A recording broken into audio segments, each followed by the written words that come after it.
तोमर को सौंपी कमान, बीजेपी ने क्यों दिया ऐसा फरमान? चाहे या ना चाहे अनचाहे दोस्त से मिलाना होगा हाथ। नमस्कार, मैं हूं हरीश देवेकर और आप देख रहे हैं न्यूज स्ट्राइक। बचपन में एक क्लासरूम में मजाक मजाक में अक्सर एक बात कही जाती थी, शायद आपने भी कही हो या आपकी टीचर से आपने सुना हो। कहा यह जाता था कि सबसे शैतान बच्चे को क्लास का मॉनिटर बना दो, क्लास अपने आप शांत हो जाएगी। मजाक भरा यह जुमला कभी कभी सियासत पर फिट बैठ जाता है। बीजेपी ने भी एक ऐसा ही फैसला किया है।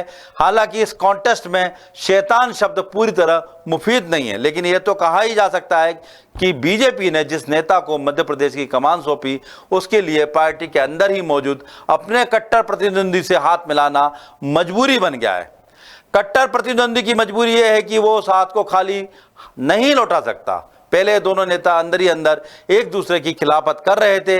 अब हालात यह है कि दोनों की साख एक ही जगह से एक ही समय पर दांव पर है। ऐसे में एक दूसरे की जड़ें काटने की कोशिश की तो अपना आधार भी कमजोर होगा। बीजेपी हर बार बेहद सोच समझकर और ऐसे पॉइंट्स को ज़हन में रखकर फैसले लेती है जिसके बारे में सोचना सबके बस की बात नहीं होती। मध्य प्रदेश में भी बीजेपी ने ऐसा ही एक बड़ा फैसला किया है। नरेंद्र सिंह तोमर को चुनाव प्रबंधन समिति का संयोजक बनाकर। फैसला थोड़ा पुराना है, लेकिन आप इसकी तह तक जाने की कोशिश करेंगे और समझने की कि आखिर बीजेपी ने ऐसा क्यों किया। ये कमान नरेंद्र सिंह तोमर को क्यों सौंपी? क्या वो शिवराज सिंह चौहान के करीबी हैं इसलिए? क्या बीजेपी को उनकी प्रबंधन क्षमता पर भरोसा है इसलिए, या फिर इसलिए कि ग्वालियर चंबल में ज्योतिरादित्य सिंधिया के कद को या वर्चस्व को कम किया जा सके? थोड़ा गौर से सोचेंगे तो शायद इस फैसले की वजह आसानी से समझ। पूरी बात तफसील से जानने से पहले इतना जान लीजिए कि इस एक फैसले से बीजेपी ने ग्वालियर चंबल से जुड़ी एक बेहद बड़ी मुसीबत को खत्म कर दिया है। एक बार फिर क्लास मॉनिटर वाली बात पर आते हैं। यहां बीजेपी ने सबसे शैतान बच्चे को नहीं, सबसे जहील शख्स को चुना है, जो प्रदेश के साथ साथ ग्वालियर चंबल की नब्ज भी खूब समझता है। प्रदेश में तो बात बनी ही जाएगी।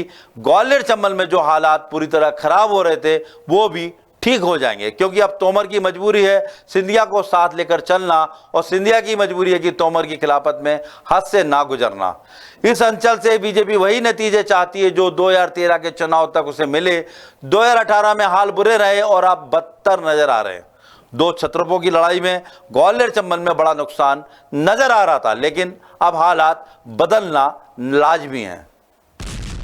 ग्वालियर चंबल में 2018 चुनाव में बीजेपी ने सिर्फ 7 सीटें जीती। उस चुनाव में कांग्रेस को बढ़त दिलाने का क्रेडिट जिस चेहरे को गया था वो अब बीजेपी में शामिल हो चुका है, यानी ज्योतिरादित्य सिंधिया। अब बीजेपी की ख्वाहिश है कि इस अंचल में बहुत बेहतर ना सही तो कम से कम 2013 वाला मैजिक ही दिखा सके। 34 में से कम 20 सीटें ही अपने नाम कर लें। इस ख्वाहिश को पूरा करने की जिम्मेदारी मिली है नरेंद्र सिंह तोमर और ज्योतिरादित्य सिंधिया। दोनों ही नेता अनमेज्ड हैं अपनी पॉलिटिकल स्किल में, तजुर्बे में, क्षेत्र में पकड़ में और समर्थकों के मामले में, जो अक्सर आमने सामने हो ही जाते हैं। दोनों नेताओं ने तो खुलकर एक दूसरे के लिए कभी कुछ नहीं कहा, लेकिन उनके समर्थकों की हरकतें ये जाहिर करती रही हैं कि दोनों के दिल मिलना मुश्किल है। पर अब दोनों की ही साख दांव पर है। तोमर को साबित करके दिखाना है कि क्षेत्र में उनकी पकड़ पहले की तरह मजबूत है, और सिंधिया को साबित करना है कि उनका दबदबा अब भी कायम है। नहीं, देखिए, होना तो ऐसा चाहिए था कि सिंधिया जी भाजपा में आ गए तो भाजपा की एक तरफा जीत होना चाहिए थी चंबल ग्वालियर अंचल में। लेकिन निकाय चुनाव में देखा कि सिंधिया के आने के बाद भी ग्वालियर में महापौर जीत गया कांग्रेस का, मुरैना में जीत गया महापौर कांग्रेस का, और जो बाई इलेक्शन हुए थे उन बाई इलेक्शन में भी 6-7 सीटें कांग्रेस जीत गई। तो ये कहना ठीक नहीं है कि सिंधिया कांग्रेस से चले गए हैं तो कांग्रेस वहाँ ख़त्म हो गई।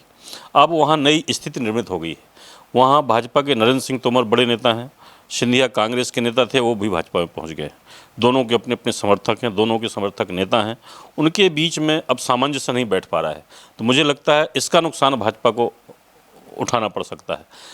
ये दोनों नेता तो एक हैं, सिंधिया और तोमर एक दिखते हैं, दिखाने की कोशिश करते हैं, लेकिन निचले स्तर पर खबर यही है कि दोनों के समर्थकों के बीच तालमेल नहीं बन पाया, उनमें तलवारें खींची रहती हैं। इसका नुकसान भाजपा को उठाना पड़ सकता है। मतलब साफ, इन दोनों नेताओं को एक दूसरे के साथ दम लगाकर काम करना है। ये अब उनकी मजबूरी भी कही जा सकती है, क्योंकि एक की नाव डुबोकर खुद पार लगना मुश्किल है। ग्वालियर चंबल तो हाथ से जाएगा ही, पार्टी में भी दोनों की साख और भरोसा कम हो।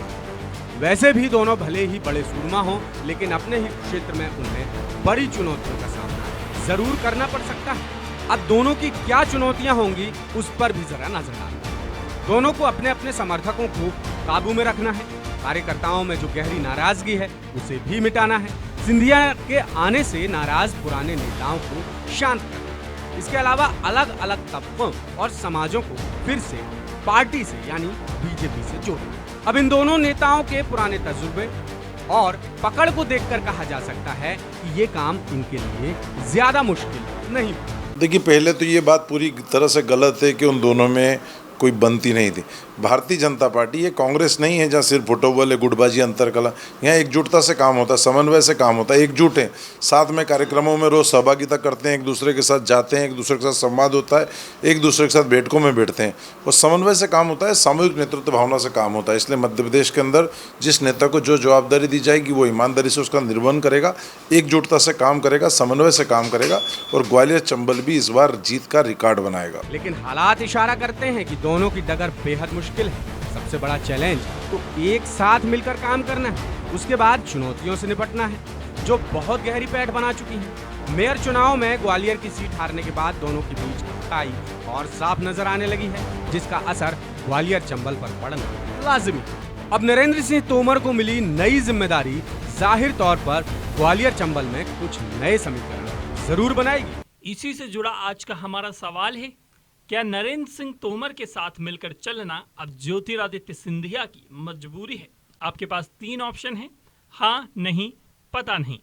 आप हमारे सोशल मीडिया अकाउंट यानी फेसबुक, यूट्यूब, इंस्टाग्राम और ट्विटर पर इसके जवाब दे सकते हैं। पिछली बार हमने आपसे पूछा था, क्या समरसता यात्रा से दलित वोटर्स को साधने में कामयाब होगी बीजेपी? इसके जवाब में 23% ने कहा हाँ, 75% ने कहा नहीं, 3% बोले पता नहीं। बीजेपी पर अब तक यह आरोप खूब लगे कि सिंधिया के आने के बाद बीजेपी का हाल कांग्रेस सा हो गया है। गुटबाजी बढ़ती जा रही है। बार बार फटकार लगाकर इस नए रोग का इलाज करने की जगह बीजेपी ने उन्हीं लोगों को डॉक्टर बना दिया है जो इस मर्ज की जड़ है। अब जड़ को पार्टी में मजबूत होना है तो अपने मर्ज का इलाज खुद ही ढूंढना होगा और खुद ही दवा करनी होगी। उम्मीद की जा रही है कि इस नए फैसले की धमक बहुत जल्द ग्वालियर चंबल में सुनी जा सकेगी। नमस्कार।